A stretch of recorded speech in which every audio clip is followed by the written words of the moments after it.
All right, guys, so tonight we're going to talk about, we put a question on Facebook and Instagram on what we wanted to talk about or what you wanted us to talk about. The favorite was 3 best baits for this time of year, our 3 favorite baits or patterns for this time of year.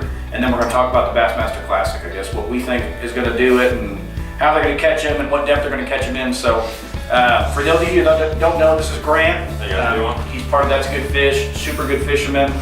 So we brought him in to get his take on this time of year. I'll give you my take, and then Paden's actually going to give you his take as well. So it might be a little bit different, but I feel like there's going to be some similarities. So stay tuned. I'm a big dock guy. Early spring, those bass before they spawn, pull up on those docks and hold, and man, can you whack them on a jig. I love jig fishing. Paden knows more. You can't get me off the docks if they're biting on there. I mean, is every dock the same, or a dock's different, or do you want the front of the dock, the back of the dock? What are you looking for? Man, I'm huge into skipping behind docks. I'm from Grand Lake, and that's what I grew up doing. Skipping behind docks. Those bass seem to be, they feel more protected behind the docks. The waves don't mess them up that much, and the older the docks, the better. I mean, heck, what I've learned over the years, you can tell from a stretch.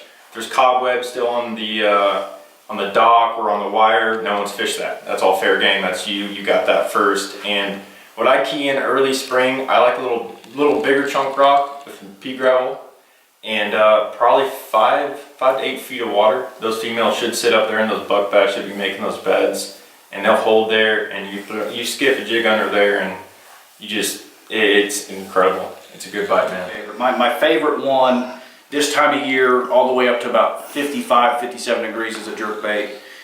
Some of those bigger females that don't move up right away, that sit on the contour breaks that he was talking about, 5, 8, 10 foot of water. You don't have to work it real slow. You don't have to pause it 10 or 15 seconds, but a jerkbait's really, really good.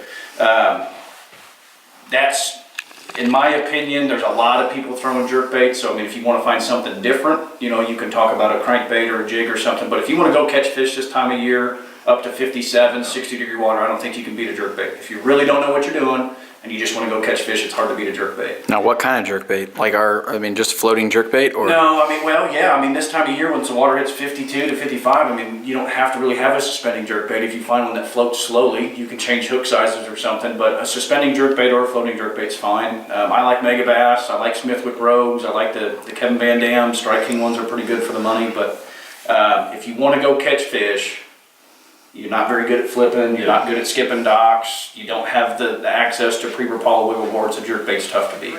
I'm gonna go with the fluke. Really fall in love with the fluke. My favorite fluke is the big bite fluke. I don't like the zoom flukes as much, and some may say that's kind of just like a really picky deal, but the big bite flukes are thicker and they cast easier, they have more weight to them, and I often think that they twitch, have a bigger glide side to side. When the water gets into the mid 50s to 60, I'm throwing a fluke a lot in the clear stuff. Oftentimes you'll go out of sight, get a bite. That's kind of my motto with fluke. Keep it down a little bit. The deeper the bank, it changes depending on contour. If it's a 12-foot bank, I'm gonna let it get down to 5 or 6 foot. If it's a shallow bank, I'm gonna keep it up in the strike zone a little bit. Fluke is a really fun bait to use, especially in ponds around here. If you guys don't have a boat or you're fishing streams or ponds, the fluke is like a go-to bait for those. This time of year is a lot of fun. I mean, there's a lot of ways to catch them. You know, there's some people that catch them on a bladed jig. There's some people that catch them on a swim jig or a swim bait. But this is the time of year those crawdads really get active. The shads start moving up. Those big females start moving up, and a lot of shallow tactics. But you know, in our opinion, for where we fish, from Grand Lake in Oklahoma to Arkansas to north Missouri, Kansas, where we've got a lot of clear and dirty water, I think those 3 tactics are really good. So, all right, guys. So you heard about our 3 favorite baits. Like I said, there's a lot of similarities, but there are some differences. Paden likes a fluke. That never crossed his mind or my mind, but it's something that works for him. So part 2 of this video is talking about the Classic. So for you guys that don't know, I think it's next weekend. It's on Lake Hartwell in South Carolina. Huge body of water, herring, super clear, but if you get in the rivers and you get in the backs of those creeks, it will get dirty. So, Grant, what's your take? I think Lake Hartwell, spotted bass, that's the first thing that comes to mind when I think of it. Casey Ashley, hometown guy, won it there a couple years back, fishing deep, but it's a totally different story this year. waters came up, and it's a lot warmer. I personally think it's going to be one either sight fishing on beds if some pull up, and shallow docks. I mean, heck, in 2015, Dean Rumphoss caught a 21-pound and 2-ounce sack off docks in the creek arms, and man, that's a sack on Hartwell. And I feel like it's going to be one pretty shallow. Top three. Give us your top three. Top three: Edwin, Brandon, and Well, we're not on a first name basis. Okay. All our fans are on a first name basis with these guys. Not everybody knows Edwin and Brandon. I would say Edwin Evers, Brandon Polinick, and you have to go with the hometown guy, Casey Ashley. You gotta go with Jason Williams. Hey, he's got a country album out too. I disagree a little bit. It's going to be shallow. There's a cold front moving in next week, so I think it's going to postpone the spawn maybe a week, maybe a week and a half. It will be one, I think, shallower than 6 foot of water.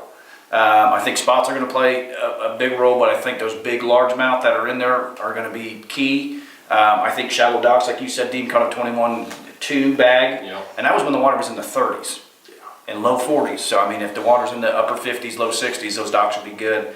But yeah, shallow, dirty, spinnerbait, jig. Your big bite's probably going to come on a jig, and there's going to be some shallow cranking like at Lake Martin. That water's high, it's dirty.